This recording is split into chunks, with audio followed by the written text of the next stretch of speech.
Olá, seja bem-vindo à Sensory Class de hoje. Aqui eu te mostro o passo a passo para você aplicar a análise sensorial, desde o planejamento até a análise estatística dos resultados. Eu sou a Tati Ribeiro e o tema de hoje é o treinamento de avaliadores. O que é o treinamento de avaliadores?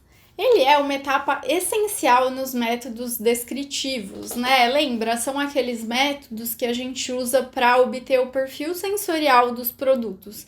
Ou seja, uma descrição bem detalhada de todos os atributos que estão presentes nos produtos e em qual intensidade. Esse treinamento, ele é uma oportunidade para que os seus avaliadores eles tenham contato com os produtos que vão entrar para o seu estudo e também com as referências que foram definidas para pouca intensidade de todos os atributos e muita intensidade dos atributos. É nesse treinamento que os seus avaliadores vão aprender a identificar os atributos nos produtos e também a quantificar, né, a dizer a intensidade que esses atributos estão presentes no seu produto, porque você vai ter as referências de mínimo e as referências de máximo. O treinamento, ele é uma etapa que vai servir para deixar todos os seus avaliadores na mesma página. Todo mundo ali que está participando vai ficar sabendo o que é uma baixa sensação aveludada, por exemplo, em um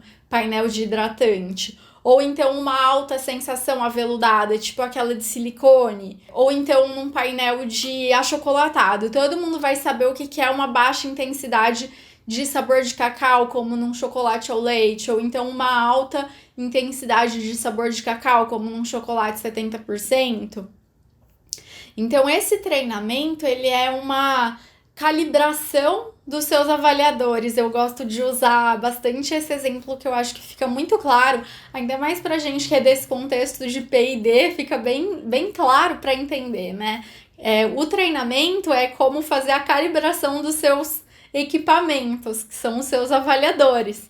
Eu gosto muito de usar um exemplo do pH-metro. Então, quando você vai usar um pH-metro para medir pH de alguma solução, o que você tem que fazer? Antes de medir a sua solução, você tem que mergulhar seu eletrodo numa solução tampão que tem um pH de valor conhecido, não é? Isso que a gente costuma fazer? Então, quando você faz o treinamento dos seus avaliadores, é a mesma coisa.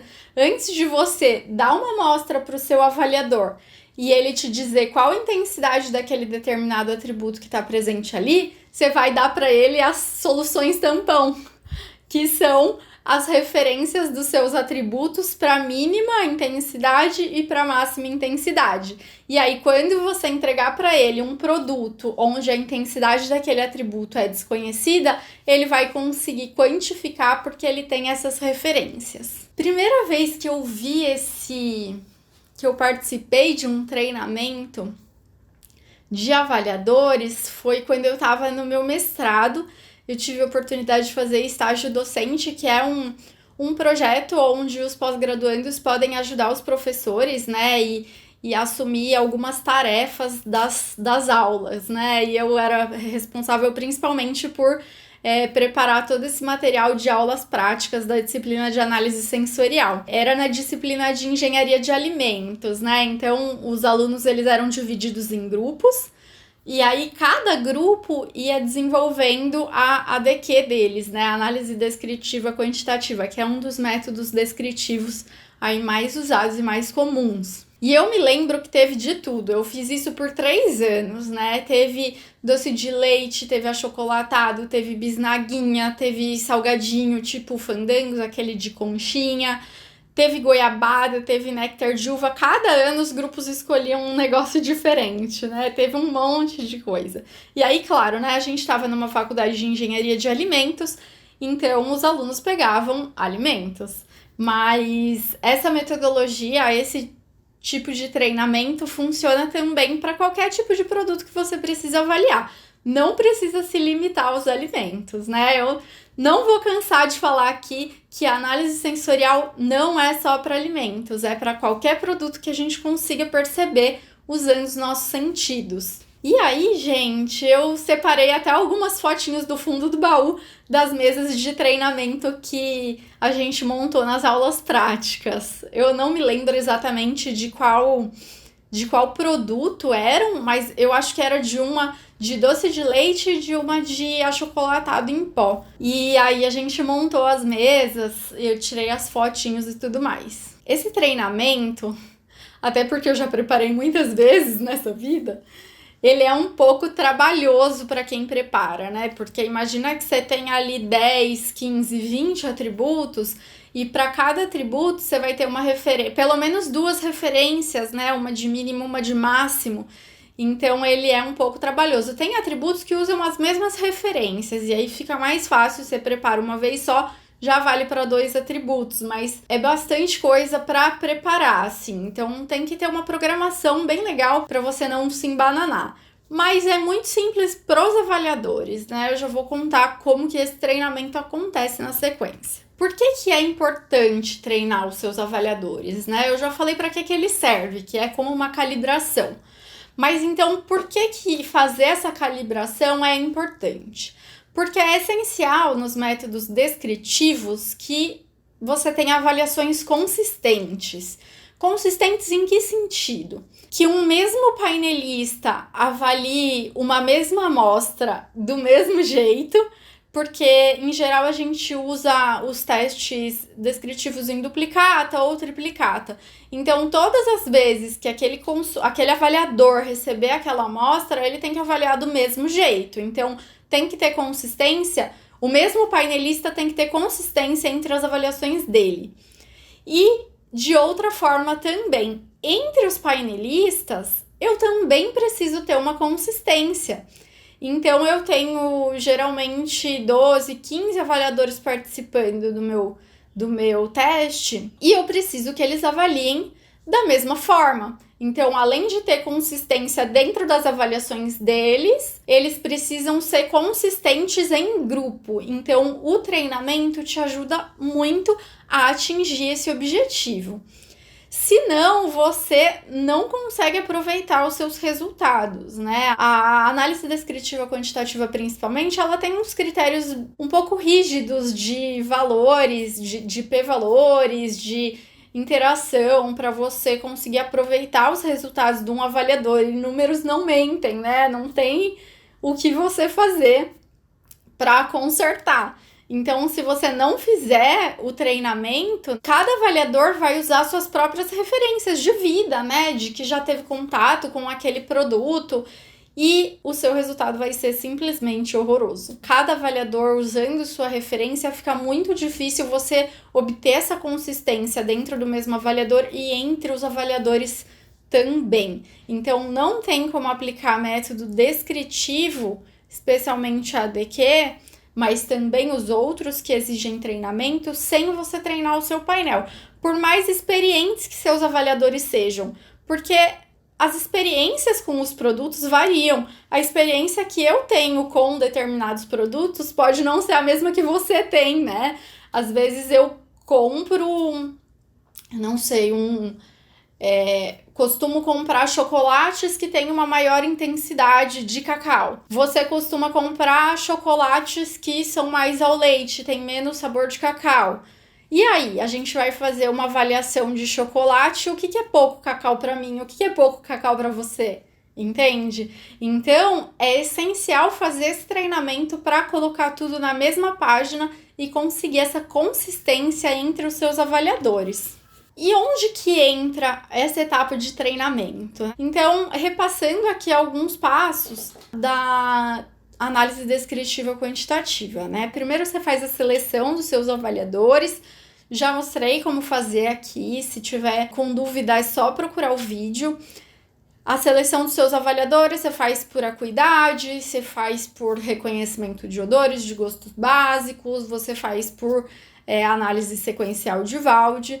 Depois, você vai para a etapa de levantamento dos atributos, onde os seus avaliadores vão ter um primeiro contato com os produtos do seu estudo e vão levantar os atributos que esses produtos têm de semelhantes, de diferentes, e construir também a definição desses atributos, né? Depois tem uma etapa de consenso, onde o grupo todo vai sentar, conversar e chegar em um consenso de quais atributos vão ser avaliados, a descrição desses atributos e a forma de avaliar esses atributos, em qual momento da avaliação isso vai acontecer. E depois disso é que vem a etapa de treinamento. Então, na etapa de consenso, é legal também pedir para os avaliadores sugestões de referências, né? Afinal, se foram eles que levantaram aquele vocabulário, são as melhores pessoas para também sugerir referências. É claro que você, com a experiência, com o tempo, vai saber propor algo ali, mas os seus avaliadores também podem dar muitos insights, especialmente se são avaliadores que vêm trabalhando com isso há algum tempo,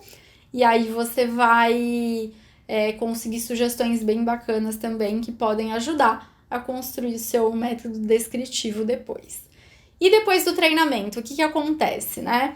Depois do treinamento, você faz a sua seleção final de equipe para ver aqueles avaliadores que foram bem no treinamento, como está a consistência entre eles, e parte para a sua avaliação. Em relação a treinamento, o que se recomenda? Pelo menos 7 a 10 sessões de treinamento por avaliador.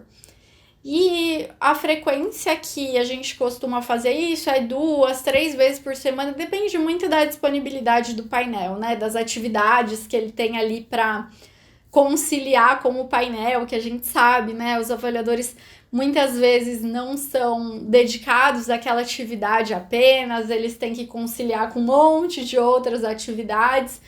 Então, 2 a 3 vezes por semana é uma boa frequência, mas pode aumentar, pode diminuir, depende muito aí da rotina que você tem com os seus avaliadores, tá? E, de fato, como é que você organiza isso, né? Quando você vai botar a mão na massa, como que você faz? Bom, então você já tem os seus atributos, suas definições, sugestões de referências dos seus avaliadores e também aquelas que a sua experiência te sugeriu colocar ali, né? Para cada atributo, o que você vai fazer? Preparar suas referências conforme foi definido ali com o seu grupo, né? Suas referências de mínimo e máximo. Não esquece, gente, que é para todas as dimensões dos produtos. A aparência, cheiro, sabor, se você estiver falando de alimentos, textura, residual, não esquece de nada. Isso desde a sua etapa de levantamento. Não esquece de nenhuma dessas dimensões, ok? Alguns preparos são bem simples, né? É só deixar algum produto disponível. Mas outros vão exigir um certo preparo de fato, né? Preparar alguma solução ou fazer algum preparo de mistura de ingredientes, enfim. Eu vou dar um exemplo na sequência que vai deixar mais claro o que são essas referências. E aí, você tem que preparar também os produtos para deixar disponíveis. Então, você tem que preparar tudo, produtos, referências e deixar tudo disponível ali para os seus avaliadores. A gente costuma montar tudo em uma mesa e aí os avaliadores vão passando por ela, né? Eu vou deixar aqui a foto da Natália. Natália, minha colega de doutorado, ela trabalhou com vinhos no doutorado dela, ela fez uma análise descritiva quantitativa de vinho. Olha que organização, essa mesa, que luxo. Vocês podem ver que ela colocou ao redor da mesa todas as referências dela e deixou aos pares, né? Então, ela colocou papeizinhos em cima da mesa falando, aqui tem o atributo X, essa é a referência de pouco, essa é a referência de muito. E assim ela foi para todos os atributos dela. E além disso, vocês podem ver que tem aí disponível água, copo, guardanapo, as amostras, as referências. E é importante você manter a padronização entre as sessões também. Então, quando você for definir suas referências, já deixa bem especificado em que tipo de frasco você vai colocar. Você vê que ela usa ali taças de vinho, sempre cobertas com filme plástico. Isso é super importante, né? Especialmente para as referências de aroma, porque os aromas nada mais são que voláteis e os voláteis se dispersam. Então, você tem que deixar sempre coberto e aí o avaliador, na hora que for ter contato com aquele produto, remove o plástico e depois coloca de novo, tá? Não esqueçam disso. E aí, montada essa mesa, é muito simples a atividade do avaliador, né? Ele vai passar por cada referência para memorizar e tentar identificar nas amostras. É simplesmente isso. Então, por isso que é bem importante estar identificado para ele o atributo que está ali e qual daquelas referências ali é o mínimo e o máximo, tá bom? E aí, gente, tem que ter um exemplo, né, para deixar mais palpável. Eu conversei recentemente com uma seguidora aqui do Sensory Lab e ela me contou que trabalha com doce de leite e outros doces também reduzidos em açúcar, reduzidos ou sem açúcar, né? E eu falei, bom, vou usar o seu caso como exemplo para explicar treinamento de avaliadores. Então, eu peguei um trabalho feito com doce de leite para exemplificar para vocês. Então, peguei alguns atributos só para a gente não passar por todos, que são muitos, mas vou mostrar para vocês aí os principais. Então, lembrando que tem todas as dimensões. Tem a aparência, tem o aroma, tem o sabor, tem a textura e tem o residual. E aí, para aparência, o que eu posso avaliar? Por exemplo, a cor. E aí, de referência, nesse caso, estava sendo usado um livro que se chama Livro de Mansell. Ele é tipo um catálogo de loja de tinta, sabe? Que tem paletas de cores completinhas. Mas ele é um livro muito especial, com muito cuidado nessa padronização das cores. Tem que vestir luva para usar, para você pegar as referências de cor, para não interferir, para não manchar aqueles cartõezinhos de cor. É bem bacana, é uma ferramenta muito usada em qualidade, mas que pode ser usada também para treinamento em ADQ. Não é a única forma de se avaliar a cor, tá? Pode ser usado também algum produto como referência, né? Então, pega um doce de leite da marca X, mistura talvez com creme de leite para deixar ele mais claro, ou então coloca algum corante.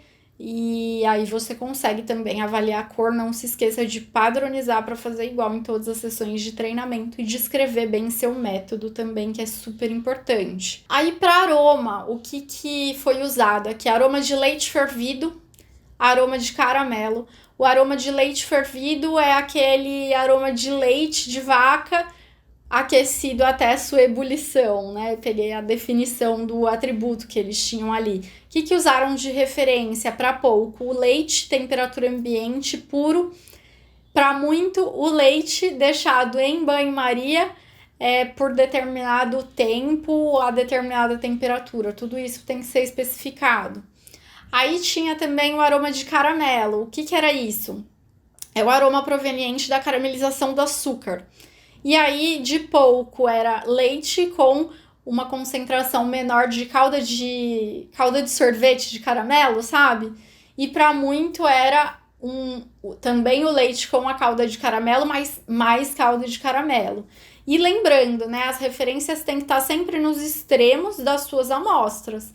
Não adianta alguma amostra ultrapassar, extrapolar para mais ou para menos do que você tem de referência. Então, tem que tomar esse cuidado para estabelecer suas referências também, tá?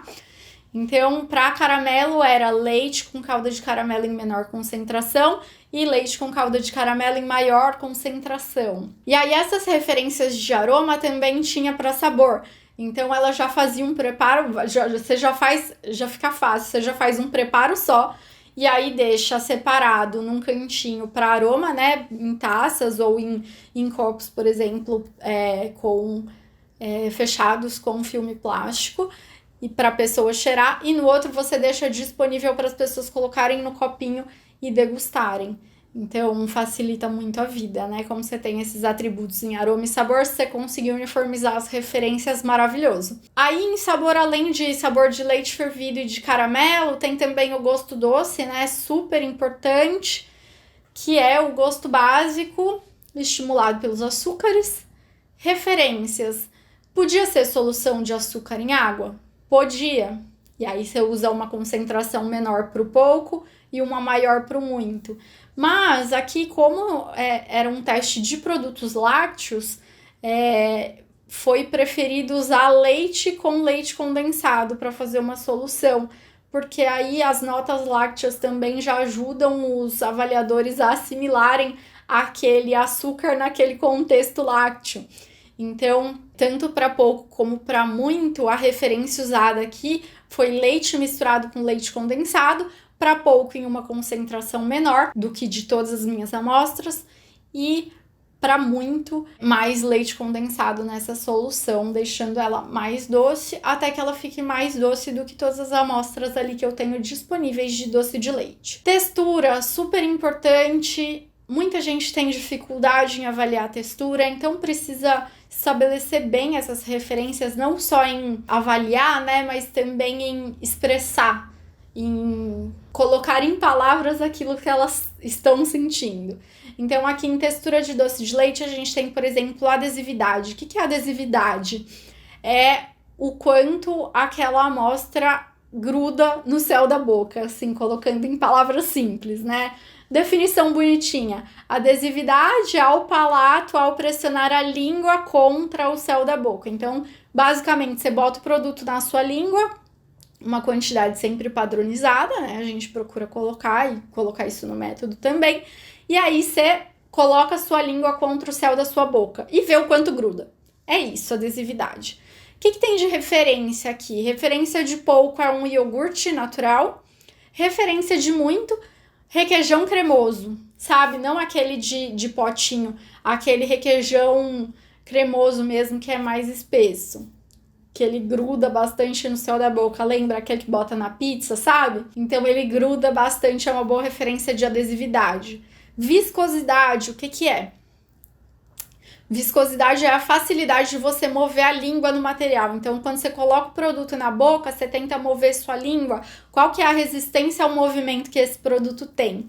Aí, uma baixa viscosidade, a referência aqui é o requeijão cremoso.